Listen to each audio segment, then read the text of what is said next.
Председателят очигледно според време во ви јавија од штаб дека треба некој јак говор да имате за да ве пуштат на вестиве. Инаку најмалку од вас што очекував беше да се пријавите за збори, сето ова да го кажете. Значи ова што му реплицирате на господинот Трајанов, ама апсолутно врска нема. Апсолутно врска нема. Па вие бевте прво подпишан на оние првичните закони од април месец. Прво подпишан во април месец, а сега овде пред говорница велите договорот бил во собрание во еден месец. Го виде некој шета од канцеларија до канцеларија? Ова значи дека вие потврдувате како прво подпишан, дека сте биле прво подпишан без да го видите договорот. Сега тоа самиот го просведочивте. Прво подпишан на предлог закони без да го види договорот склучен со Бехтелиенко. Зошто? Затоа што тоа беше во април, а вие велите еден месец договоров бил во собрание. Можеби затоа што вие доаѓате од иста партија како председателот на ова собрание, па сте така, нели, привилегиран да ги знаете овие информации. Немојте да шпекулирате дека сте ни понудиле не знам кој ден во колку часот да го видиме договорот. Прво, не сте вие тие кои што треба да го нудите договорот. Јавноста треба да го види договорот, колега Арбер Адеми. Јавноста е таа која што треба да знае, затоа што се незини пари вие овде манипулирате. И немојте да кажувате дека една година сте не чекале, ние 6 години ве чекаме да почнете нешто да работите. Ништо немате сработено. Сега, последниве 6 месеци ви текна новој договор. Зошто? За да добиете некој процент. Не за да се изградат автопатишта, затоа немојте да манипулирате. И вчера прашав, бидејќи бевте одсутен, еве да ви повторам. Како ги пресметавте овие 1.300 милиони евра без проект?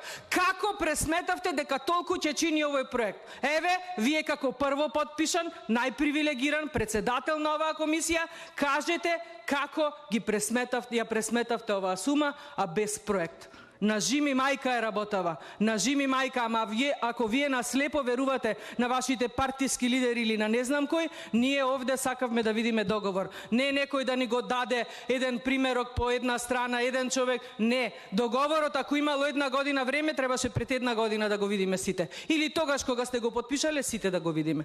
Тој дел што бил за тајност, ако има таков дел, никој не знаеме и вие не знаете, во ред. Но вакви манипулации да кажувате овде само за да поентирате, ве молам. Немојте да не подценувате до толку. Како што ја подценивте цела македонска јавност. И прашањето дали сакаме автопат, да, сакаме автопат, но не сакаме некој да краде заради тој автопат. И немојте да споменувате локации на автопатите, без разлика каде е. Со вакво крадење Македонија ќе беше препокриена со автопати. Сите селски патишта ќе беа асфалтирани со вакво крадење. И немојте да споменувате колку чинел автопатот, колку чини. Кажете дека 300 милиони евра се фрлени во воздух за 2 поставени табли во Тетово и во Прилеп. 300 милиони евра не чинат. Народни пари. Замислете колку ќе чинја. Официјалните лица велат дека отпочната изградбата. Како може да започне изградба без проект? И конечно, еве, вие како правници и вие и заменикот министер, дали видовте дека кореспондентната табела конкретно за овој закон е подпишана само со еден подпис за кој што не знаеме чифе. Нема име и презиме на подпишаниот, нема датум. Еве, вие сте професор на факултет, можете ли без датум некој документ да го примите и без име и презиме? Правници сте, тоа одговорете ми. А проекти на жими мајка, као на сред чешма овде излеговте и кажувате некои бош муабети. Очигледно затоа што немате аргумент плюс. Благодарам.